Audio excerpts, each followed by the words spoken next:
Dear students, in this video we will deal with enzymes, the properties of the enzymes and the mechanism of enzyme action, the applications of enzyme and the disease related with the enzymes. So first let's see what is enzymes. पहले देखते हैं कि enzymes होते क्या हैं. Enzymes हमारे animals की bodies में और प्लांट की बॉडीज में बहुत सारे बायोकेमिकल रिएक्शंस होते हैं और हर रिएक्शन, जैसे केमिस्ट्री में कैटलिस्ट किसी रिएक्शन को के रेट ऑफ रिएक्शन को एक्सेलरेट करने के लिए यूज किया जाता है, वैसे ही बायोलॉजी में कैटलिस्ट जो है वो एंजाइम्स जो होते हैं, they catalyse all these biochemical reactions occurring in animals and plants body. तो इसके लिए important class of proteins that are globular proteins are used which are called as enzymes. अगर enzymes ना होते तो living processes बहुत slow होते, इतने slow होते कि it is not possible to sustain the life. Like अगर एक मील आप लेते हैं तो उसको डाइजेस्ट करने के लिए बहुत सारे एंजाइम्स इन्वॉल्व होते हैं. अगर एंजाइम्स ना होते तो 50 ईयर्स आपको लगते हैं एक सिंगल मील को डाइजेस्ट करने पे. तो आप सोच सकते हैं, अंदाजा लगा सकते हैं कि enzymes are very very essential for the sustaining of life in humans as well as in plants. So we can define enzymes as important class of globular proteins which acts as biocatalyst in living systems and are produced by living cells. Now enzymes chemically they are all globular proteins. सारे के सारे globular proteins होते हैं and some enzymes are associated with some non-protein part that is called prosthetic group. अब अगर ये prosthetic group metal ion है तो उसको कोफैक्टर कहा जाता है और अगर स्मॉल ऑर्गेनिक मॉलिक्यूल है तो उसको कोएंजाइम कहा जाता है. ऐसे एंजाइम्स जिसमें कोएंजाइम्स विटामिन से डिराइव्ड होते हैं, उसका प्रोटीन पार्ट जो होता है उसको हम लोग कहते हैं एपोएंजाइम. तो neither apoenzyme nor coenzyme can catalyse a reaction alone. जब दोनों कंबाइन होंगे तभी वो रिएक्शन को कैटलाइज कर सकते हैं. तो दोनों इक्वली इम्पॉर्टेंट है. Next is action of enzyme is highly specific. Enzymes are very very specific in selecting a particular substrate. A particular enzyme act only for a particular substrate. There are 3000 different kinds of enzymes which are identified till now in our living system and they catalyze different reactions. बहुत सारे enzymes हैं और हर एक different reaction को catalyse करता है. तो इसके लिए आइए देखते हैं कि कौन सा एंजाइम किस रिएक्शन को कैटलाइज करता है. जैसे इन्वर्टेज एंजाइम सुक्रोज को ग्लूकोज और फ्रक्टोज में कन्वर्जन है, इस रिएक्शन को कैटलाइज करता है. Amylase convert starch into glucose, maltase into maltose into glucose, lactase catalyze the reaction lactose conversion into glucose and galactose. Urea converted into CO2 and ammonia by urease enzyme. Carbonic anhydride catalyze the decomposition of carbonic acid. Next, pepsin and trypsin, they catalyze the digestion of proteins into amino acids. Nucleases digest nucleic acids or decompose it into nucleotides. DNA polymerase catalyze the reaction of conversion of deoxynucleotide triphosphates into DNA, and RNA polymerase catalyze the reaction of conversion of ribonucleotide triphosphates into RNA.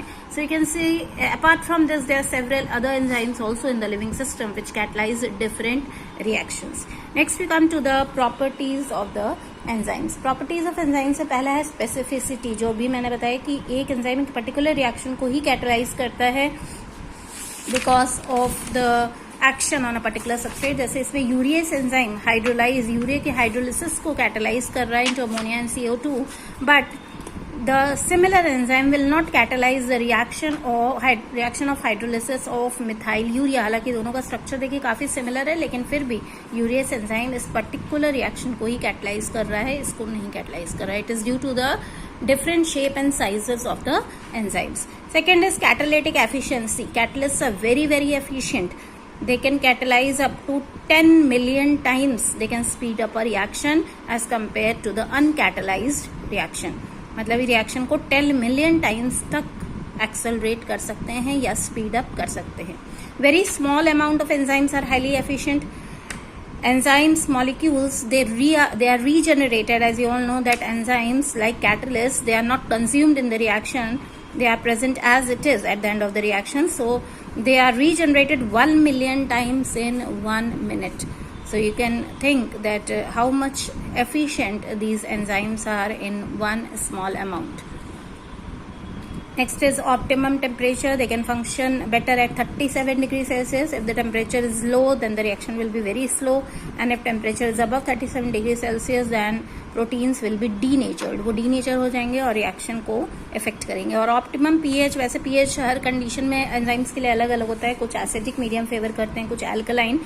But still, for most of the enzymes, optimum pH is 7. Enzyme inhibitors, इनको poisons भी कहा जाता है. इसमें HCN, CS2, H2S, SO2 और भी कई enzyme inhibitors होते हैं जो एंजाइम की एक्टिविटी को इनहिबिट करते हैं या रोक देते हैं. In presence of these inhibitors the enzyme loses their complete catalytic activity. Next we come to the mechanism of enzyme catalysis. इसके लिए भी बहुत सारे मैकेनिज्म्स हैं जो आप आगे पढ़ेंगे, but the most favoured one is lock and key mechanism. In this lock and key mechanism, let's first understand it with the help of the steps, and then I will explain you with the help of a diagram. Step 1 in lock and key mechanism is enzyme react with substrate to give you enzyme substrate complex. In step 2, this complex convert into enzyme product, and step 3, the product is released, releasing the enzyme free for the further reactions. Now let's understand this lock and key mechanism with the help of diagram. अब इस diagram में देखिए कि enzyme जो है एक active site इसके ऊपर प्रेजेंट होती है, एक पर्टिकुलर शेप की, जो एक पर्टिकुलर सबस्ट्रेट को ही अपने साथ अटैच होने के लिए अलाउ करता है. और इसी की वजह से enzymes are highly specific. They bind only with a particular substrate. तो ये सबस्ट्रेट जब एक्टिव साइट पे अटैच होगा प्रॉपर ओरिएंटेशन में, तो ये ना ही रेट ऑफ रिएक्शन को कई गुना इंक्रीज कर देता है, इसके अलावा जो है रिएक्शन को भी अकर करने के लिए, इनहांस करने के लिए ये पुट फॉरवर्ड करता है. तो जैसे ही सबस्ट्रेट एक्टिव साइट पे अटैच हो जाएगा, it will form enzyme substrate complex.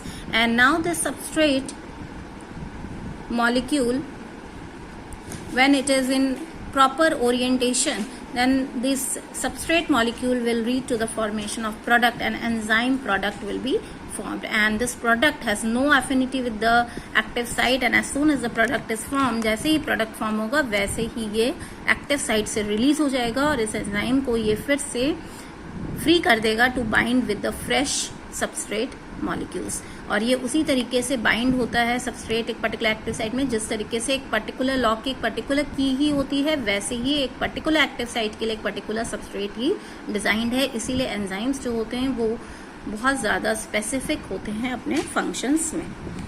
Next is the applications of enzymes. So let's come to the enzyme application. Number first is manufacture of wine and beer by the fermentation of carbohydrates, manufacture of sweet syrup from cornstarch, and production of different varieties of cheese from the milk by using different enzymes. Enzymes की deficiency से diseases भी होते हैं, जैसे phenylketonuria. It is caused by deficiency of enzyme phenylalanine hydroxylase, and this disease causes the accumulation of the compounds in the body, जिसकी वजह से mental retardation और ब्रेन डैमेज हो सकता है बच्चों में. और इसको जो है पेशेंट को एक बहुत ही लो फिनाइल एल्निन कंटेंट की डाइट देके प्रिवेंट किया जा सकता है. इसके अलावा एक डिजीज है albinism, that is caused due to the deficiency of enzyme tyrosinase. Next is heart attacks are caused by the formation of clots in the coronary artery में. जो क्लॉट्स हो जाते हैं, ब्लड क्लॉट्स फॉर्म हो जाते हैं, इसकी वजह से हार्ट अटैक्स आते हैं. और इस क्लॉट को प्रिवेंट करने के लिए या डिसॉल्व करने के लिए एक एंजाइम को यूज किया जाता है, दैट इज स्ट्रेप्टोकाइनेस.